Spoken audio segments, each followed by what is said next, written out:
तो अभी हम लोग पंपिंग के बारे में डिस्कस कर रहे थे। पंपिंग, तो पंपिंग ऐसा प्रोसेस है जिससे कि एटम को रेज किया जाता है ग्राउंड स्टेट से एक्साइटेड स्टेट में।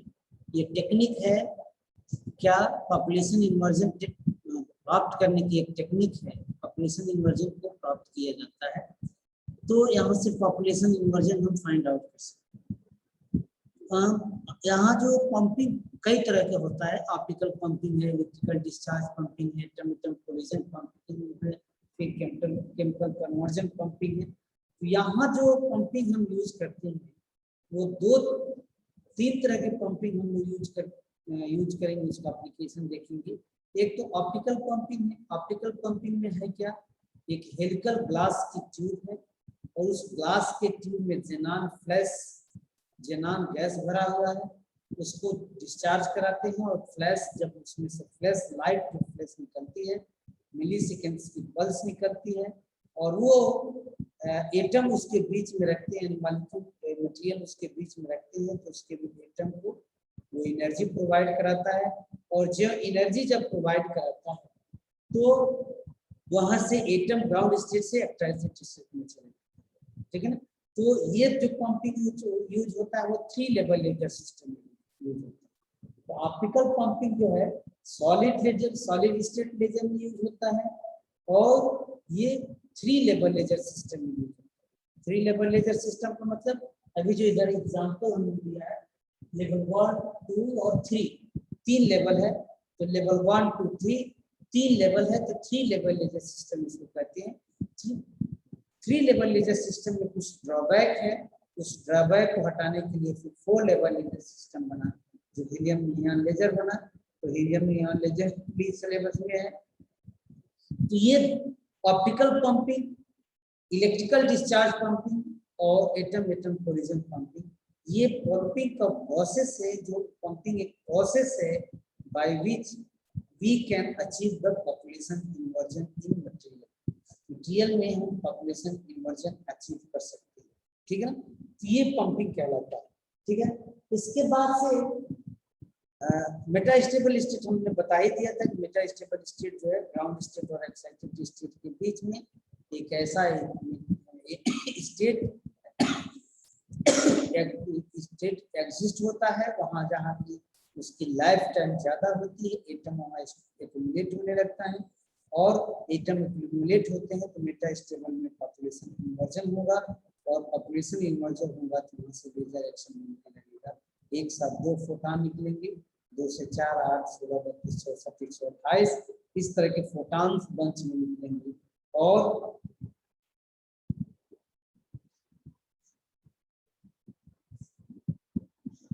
एक साथ जब वो बंच में फोटॉन्स निकलेंगे तो जब बंच में फोटॉन्स निकलेंगे तो वहां से लेजर एक्शन मिलेगा और लेजर एक्शन मिलेगा तो laser beam, highly intense beam of light produce होगा, ठीक है ना। ये तो लेजर हो गया, लेजर का बेसिक कॉन्सेप्ट हो गया, बेसिक आइडियाज हो गए कि बेसिक आइडिया में क्या क्या है कि कब लेजर एक्शन होगा, कब लेजर एक्शन क्या हो। लेजर एक्शन फाइंड आउट करने के लिए क्या क्या बेसिक रिक्वायरमेंट्स हैं, उस बेसिक रिक्वायरमेंट्स के आधार पर लेजर में जैसे देखिए 3 कंपोनेंट होता है, 3 मेन कंपोनेंट होता है।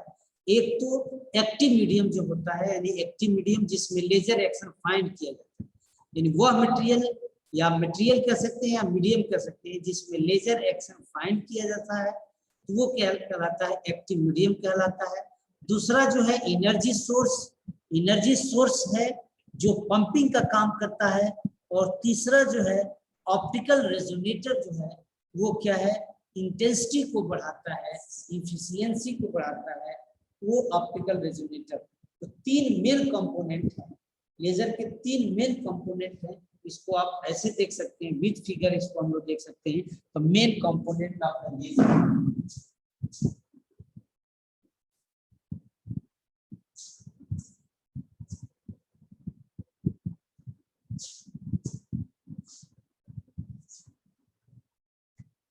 किसी भी लेजर को डिजाइन करने के लिए 3 आवश्यक चीजें क्या है, 3 मेन उसमें कंपोनेंट की जरूरत है।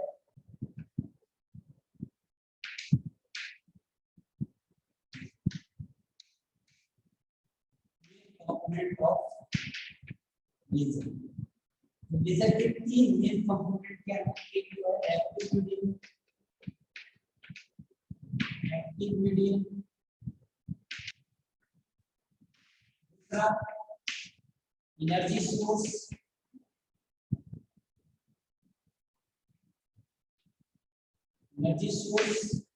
तीसरा ऑप्टिकल रेजोनेटर।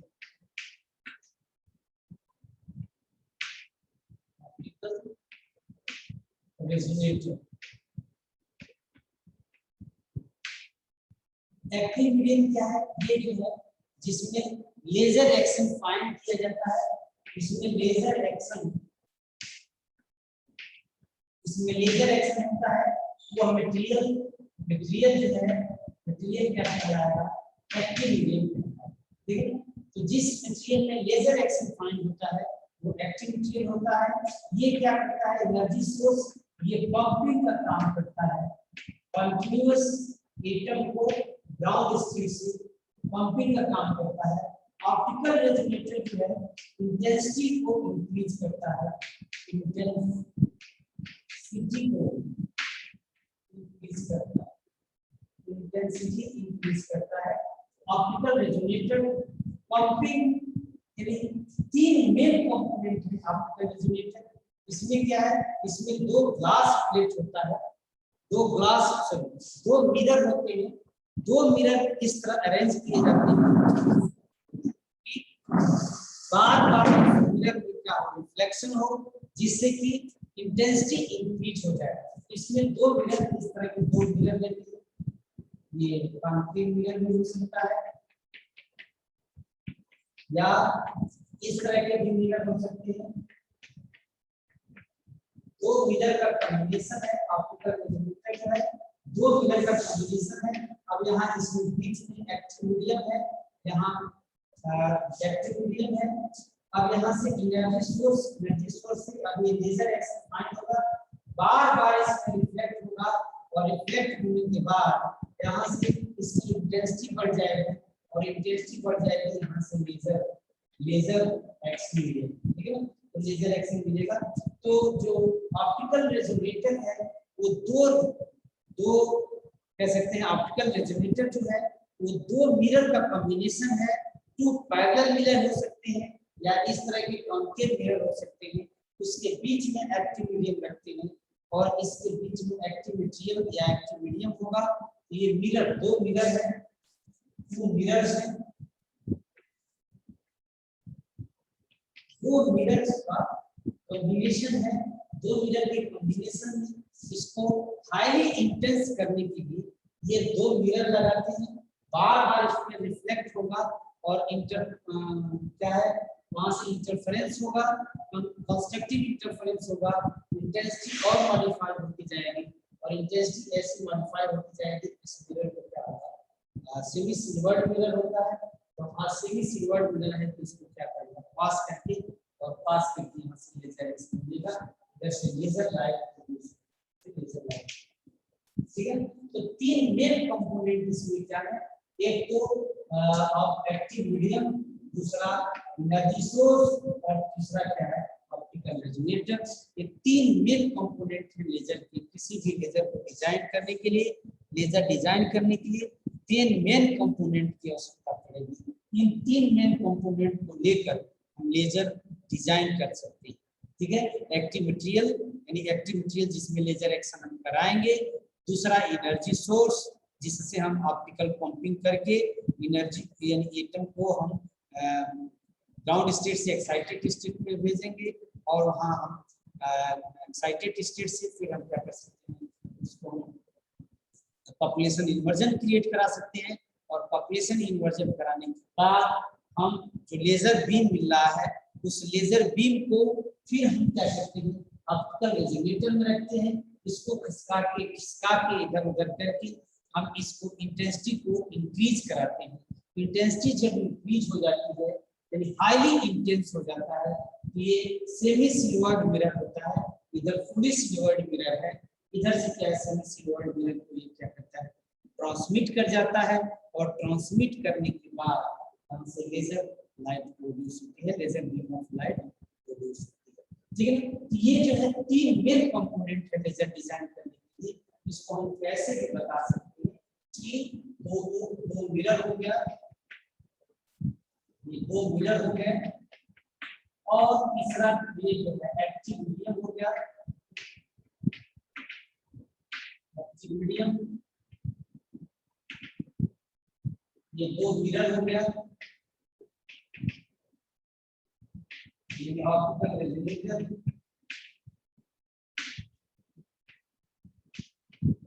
ऑप्टिकल रेजोनेटर हो गया, और तीसरा जो है एनर्जी सोर्स, यानी सोर्स जो है जो एनर्जी को प्रोवाइड कराता है।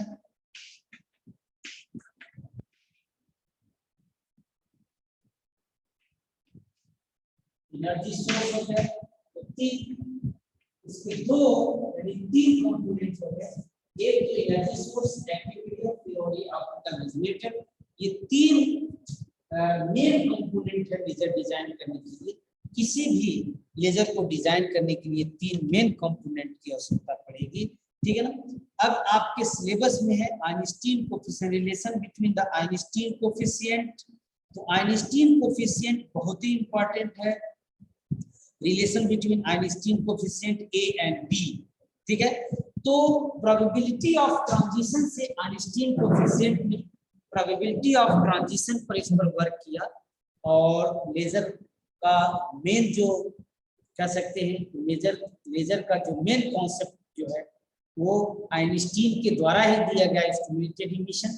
तो आइंस्टीन जो है ने प्रोबेबिलिटी ऑफ ट्रांजिशन यानी एक्साइटेड स्टेट से ग्राउंड स्टेट में ट्रांजिशन, या ग्राउंड स्टेट से एक्साइटेड स्टेट में जो ट्रांजिशन हो रहा है, उस ट्रांजिशन में रेट ऑफ इमिशन और rate of absorption, probability of transition और probability of emission and probability of rate of transition absorption जो है, इन दोनों में क्या रिलेशन होगा, इन्होंने एक रिलेशन निकाला और वहां देखा, इन्होंने कांस्टेंट ए और बी नाम दिया।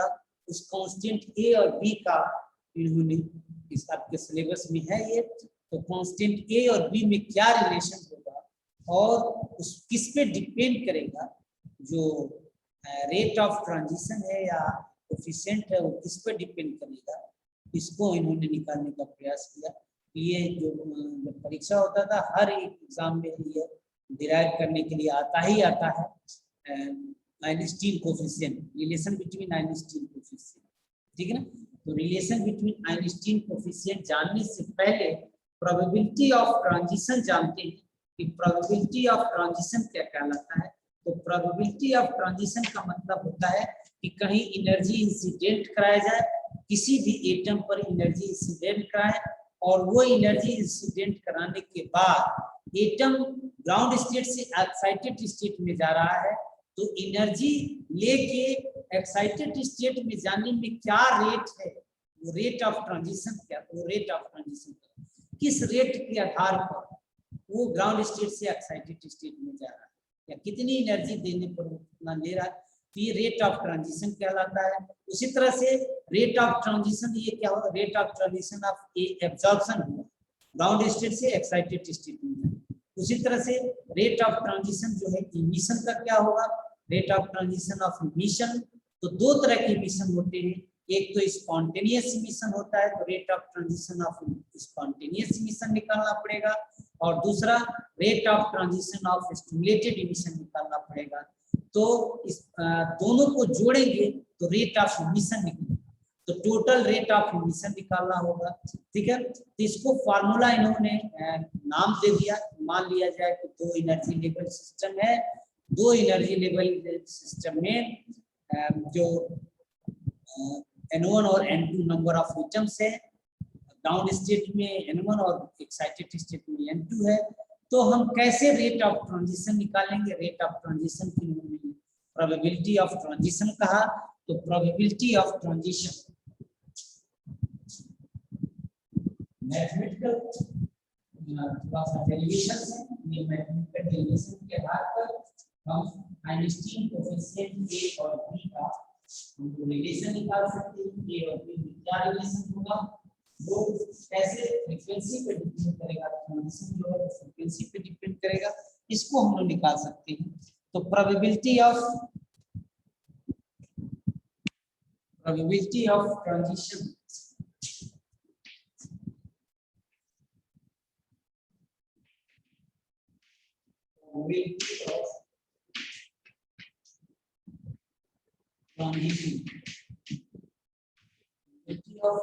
क्या है, प्रोबेबिलिटी ऑफ ट्रांजिशन या रेट ऑफ कह सकते हैं, रेट ऑफ ट्रांजिशन। ट्रांजिशन का मतलब है jump of atoms from state 1 to state 2 और स्टेट 2 to 1, यानी jump of atom from ground state to excited state. ये एटम जो है, एटम का एक्साइटेड ग्राउंड स्टेट से एक्साइटेड स्टेट में जाने को ट्रांजिशन कहते हैं। एटम यहाँ देखें, ये क्या कहलाता है, ट्रांजिशन कहलाता है। ट्रांजिशन कहलाता है, ट्रांजिशन, रेट ऑफ ट्रांजिशन। और रेट ऑफ ट्रांजिशन ये क्या होगा, रेट ऑफ एब्जॉर्प्शन ट्रांजिशन कहलाता है। ये रेट ऑफ या probability of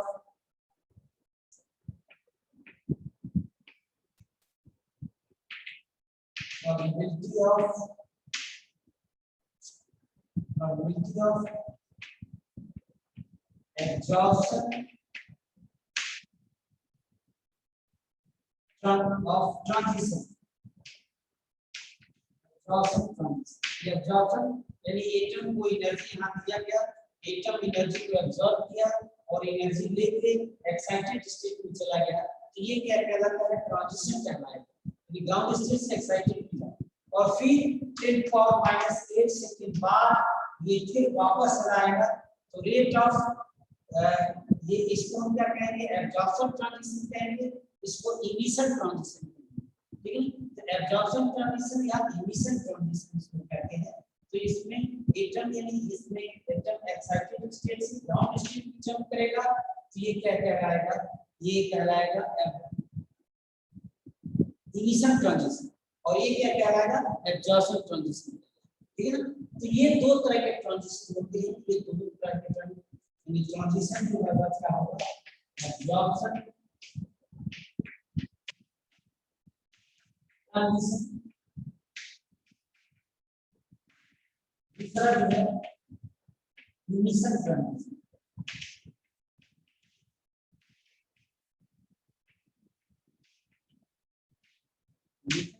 rate of absorption निकालेंगे, ट्रांजिशन का रेट ऑफ ट्रांजिशन या प्रोबेबिलिटी ऑफ एब्जॉर्प्शन ट्रांजिशन, या इसको कह सकते हैं प्रोबेबिलिटी ऑफ इमिशन ट्रांजिशन निकालेंगे। तो दोनों के इसमें क्या है, इसमें जो है स्टेट 1 से, इसमें एब्जॉर्प्शन ट्रांजिशन में क्या है, ये एटम जो है स्टेट 1 से स्टेट 2 में जाए। ठीक है, इसमें एटम क्या है, स्टेट 2 से 1 में आ रहा है, तो इस तरह के ट्रांजिशन होंगे। तो इसका नोटेशन जो है एब्जॉर्प्शन ट्रांजिशन का नोटेशन यानी प्रोबेबिलिटी ऑफ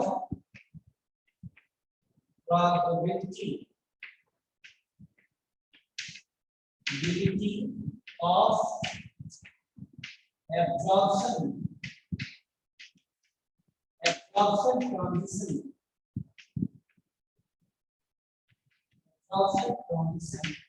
डिनोट करेंगे P12, इससे हम क्या करेंगे, P12 से इसको डिनोट करेंगे, यानी transition probability of transition from ground state to excited state, यानी लेवल 1 to 2।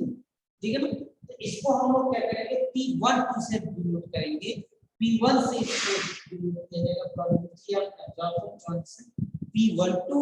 उसी तरह से प्रोबेबिलिटी ऑफ इमिशन ट्रांजिशन जो होगा, प्रोबेबिलिटी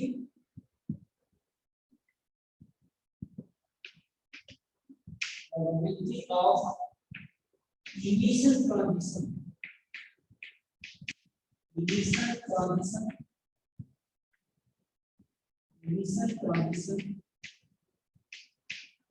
क्या होगा P21 होगा।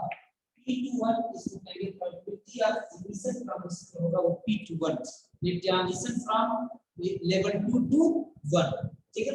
ये दो तरह के प्रोबेबिलिटी होते हैं, प्रोबेबिलिटी ऑफ ट्रांजिशन यानी ट्रांजिशन आपने एनर्जी दिया है आपने एटम को, तो एनर्जी को एब्जॉर्ब करेगा, ये प्रोबेबिलिटी बनता है कि एटम एक्साइटेड स्टेट से ग्राउंड स्टेट में जाएगा। लेकिन नेचुरल बिहेवियर क्या है, 10⁻⁸ सेकंड बाद एटम एक्साइटेड स्टेट से ग्राउंड स्टेट में आ जाएगा, तो ये क्या होगा probability of emission transition. Probability of emission transition फिर दो तरह का हो सकता है, ये दो तरह के होंगे, एक वो स्पॉन्टेनियस होगा, स्पॉन्टेनियस होगा, दूसरा क्या होगा दो तरह के प्रोबेबिलिटी ऑफ ट्रांजिशन, एक जो है इमिशन में क्या है दो तरह के होंगे, एक तो होगा इधर लिखते रहा होगा आपको,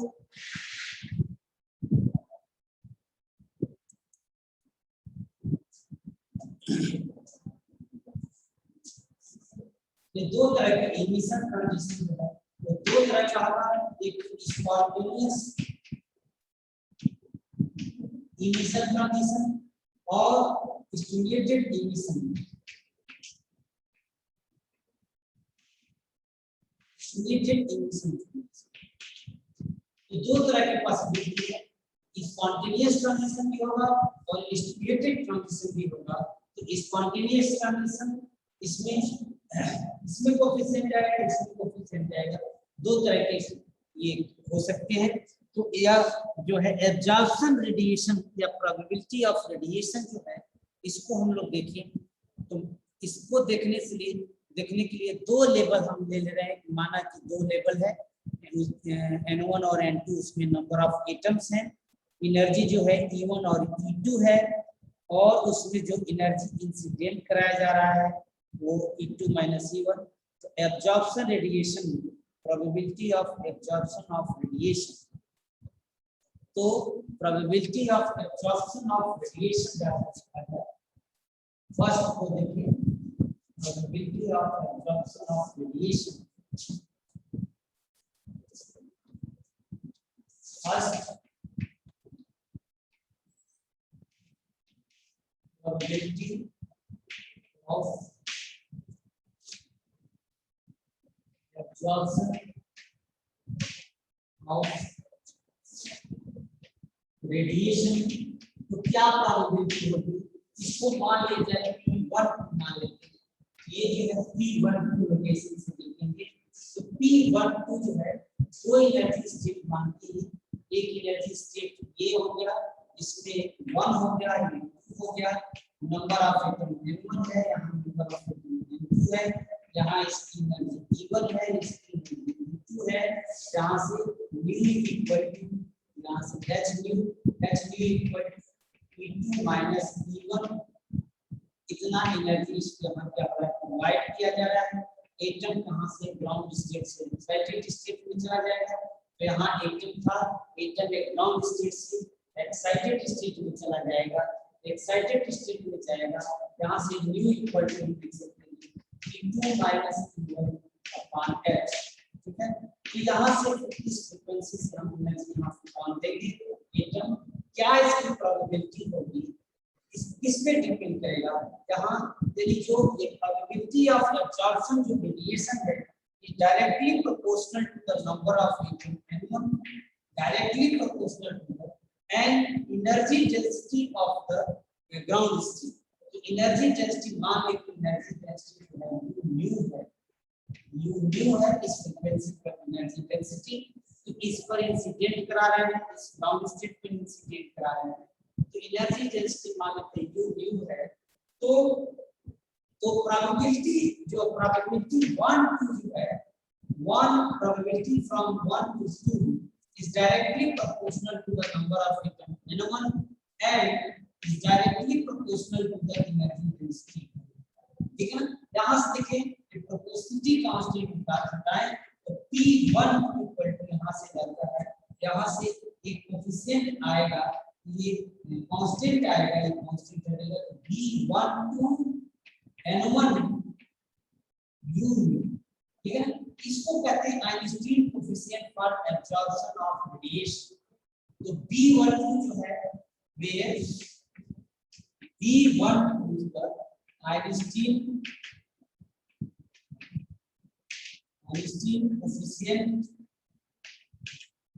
coefficient of absorption of radiation, absorption of radiation, Wallenstein coefficient for the absorption of radiation कहलाएगा। तो ये जो है P12 हो गया, P12 बराबर ये इक्वेशन मिल गया, P12 बराबर ये इक्वेशन मिल गया, P12 इक्वल टू B12 क्या है, एक कांस्टेंट है, आइंस्टीन कोफिशिएंट है, यानी Einstein coefficient for the absorption of radiation. ये एब्जॉर्प्शन ऑफ रेडिएशन में क्या होगा, एटम की प्रोबेबिलिटी पता लगी किस पे डिपेंड कर रहा है, directly proportional to the number of atom in ground state and directly proportional to the energy density of the ground state. ठीक है ना, तो ये प्रोबेबिलिटी हम निकाल सकते हैं। इसी तरह से प्रोबेबिलिटी ऑफ स्पॉन्टेनियस इमिशन, अब इसमें दो स्पॉन्टेनियस और probability of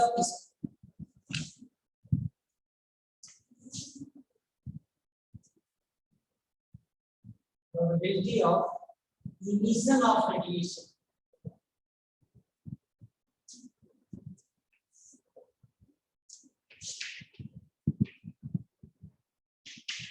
probability of emission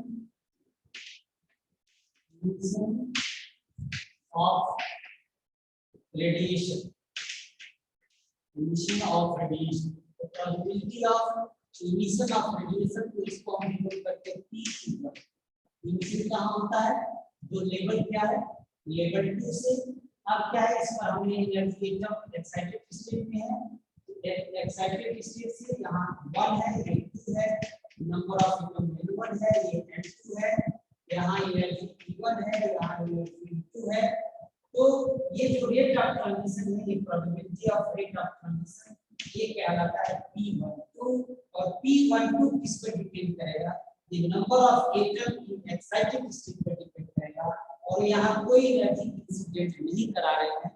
तो स्पॉन्टेनियस इमिशन में दो तरह के इसमें हो गया, एक तो स्पॉन्टेनियस हो जाएगा, spontaneous probability of emission of spontaneous radiation, और दूसरा जो हो जाएगा स्टिमुलेटेड इमिशन ऑफ रेडिएशन। ठीक है ना, तो दो तरह के हो गए। स्पॉन्टेनियस को देखें तो स्पॉन्टेनियस पहला स्पॉन्टेनियस इमिशन जो होगा, spontaneous emission probability of transition from 1 is directly proportional to the number of atoms। ये नंबर ऑफ एटम पर डिपेंड करेगा, यानी P1 यहाँ जिसके प्रोपोर्शनलिटी कांस्टेंट होता है, तो P1 के ऊपर क्या हो जाएगा, A21, फिर इसको हम लिखेंगे। ठीक है, तो यहाँ से ये इक्वेशन क्यों मिल गया, यानी प्रोबेबिलिटी ऑफ स्पॉन्टेनियस ट्रांजिशन जो होगा P1 बराबर होगा A12, जहां A12 the Einstein coefficient for the spontaneous emission. ठीक है ना, तो A12 जो है, यहां से देखिए A12 जो है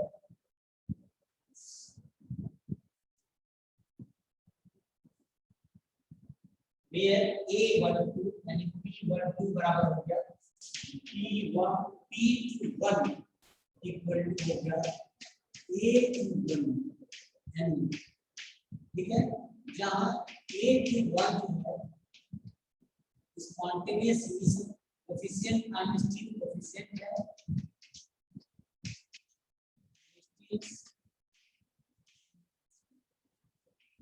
coefficient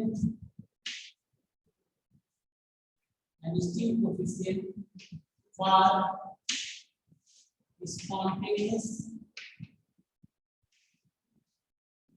spontaneous emission,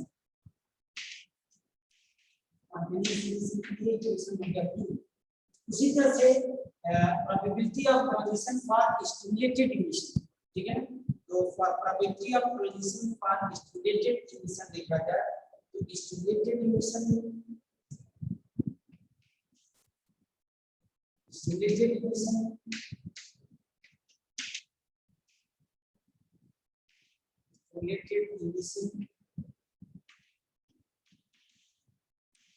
stimulated emission में क्या है, P21 होगा, P21 होगा।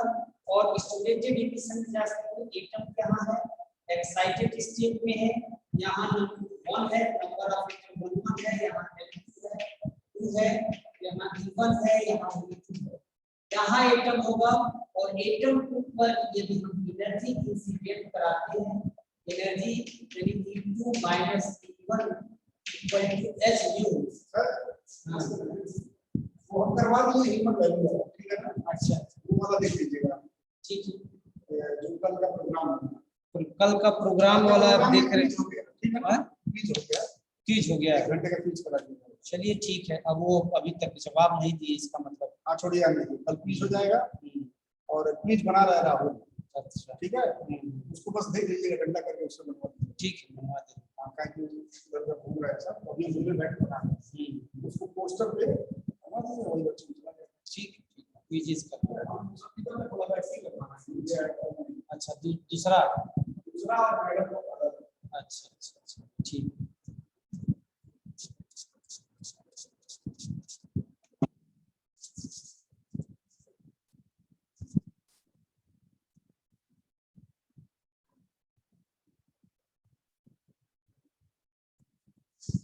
तो रेट ऑफ ट्रांजिशन और स्टिमुलेटेड इमिशन क्या होगा, रेट ऑफ ट्रांजिशन जो है वो रेट ऑफ ट्रांजिशन यहाँ से दिखाया जा सकता है। इसको रेट ऑफ ट्रांजिशन जो है P21 किस पर डिपेंड करेगा, एक तो directly proportional to the number of atom N2 and directly proportional to the energy density of excited state, ठीक है। तो P21 बराबर हो जाएगा, P21 बराबर यहाँ से क्या हो जाएगा, V21 N2 U, ठीक है। तो यहाँ से ये इक्वेशन 3 तो 3 हमको दो तरह के जा सकते हैं, दो तरह के ट्रांजिशन यहाँ होता है, एक तो रेट ऑफ एब्जॉर्प्शन और रेट ऑफ इमिशन। तो यहाँ से रेट ऑफ इमिशन में दो तरह के ट्रांजिशन है, तो स्पॉन्टेनियस है और दूसरा क्या है, स्टिमुलेटेड। तो टोटल रेट ऑफ ट्रांजिशन हम निकालें तो टोटल रेट ऑफ ट्रांजिशन जो हो जाएगा, यानी emission transition, total rate of emission transition, इसको जोड़ेंगे और इसको जोड़ देंगे, इक्वेशन 2 और 3 को जोड़ देंगे तो total rate of transition for emission, तो total rate of transition for emission of radiation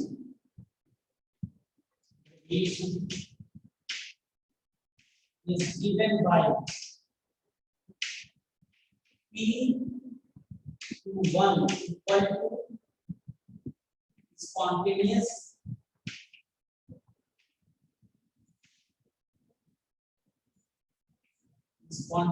plus stimulated।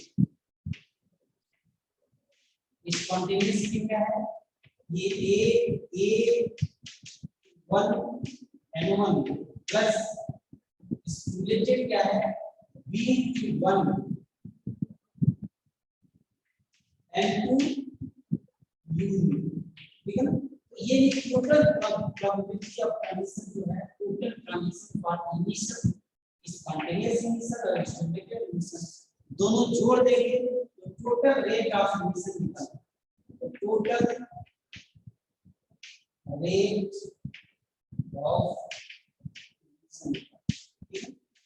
Total rate of emission निकालना है।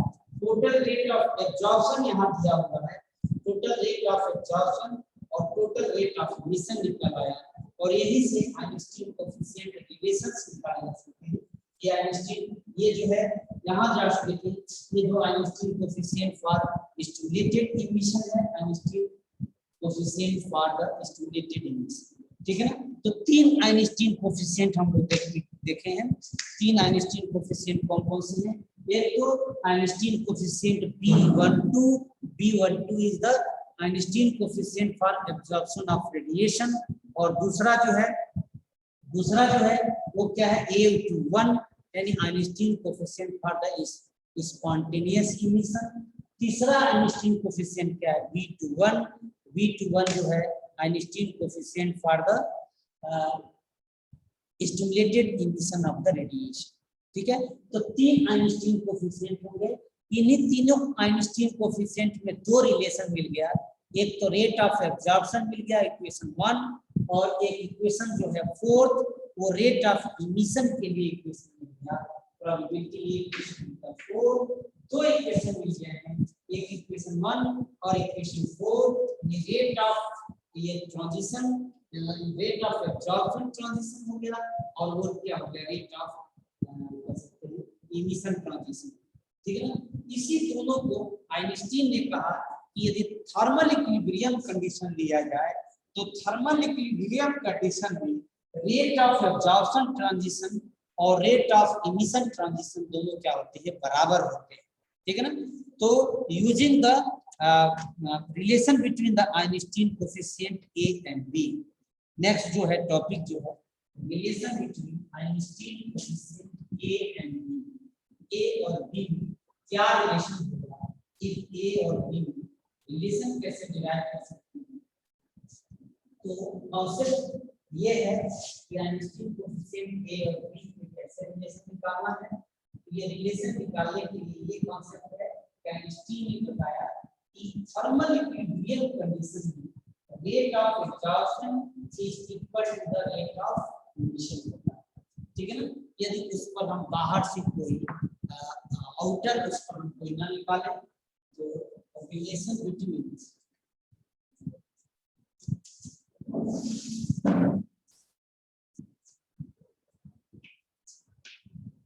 relation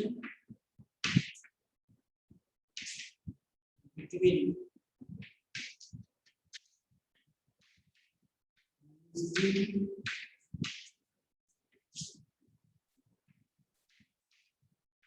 coefficient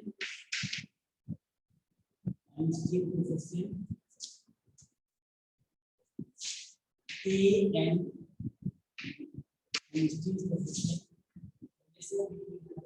coefficient A and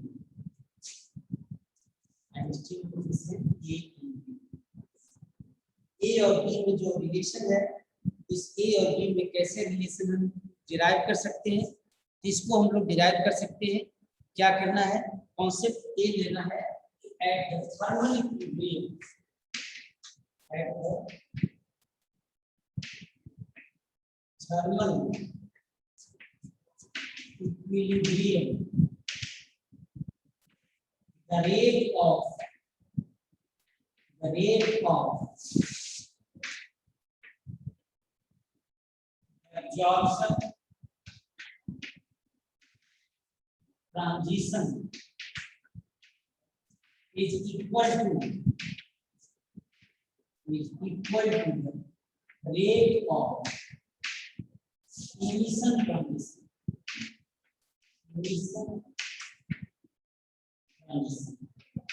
ये थर्मल इक्विलिब्रियम कंडीशन में होगा, तो रेट ऑफ एब्जॉर्प्शन ट्रांजिशन होगा वो rate of emission transition के बराबर होगा, यानी P1 P2।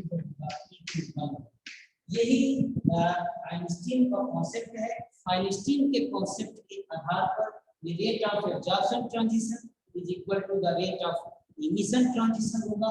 तो एब्जॉर्प्शन ट्रांजिशन इधर रख ले और इमिशन ट्रांजिशन इधर रख ले, दोनों को इक्वेट कर ले, उस सिंप्लीफिकेशन करेंगे और प्लैंक रेडिएशन फार्मूला है, उस प्लैंक रेडिएशन फार्मूले से हम लोग यहाँ थोड़ा लाने का प्रयास करेंगे और इसमें हम रिलेशन डिराइव कर सकते हैं, ठीक है ना। तो यहाँ से रिलेशन डिराइव किया जा सकता है।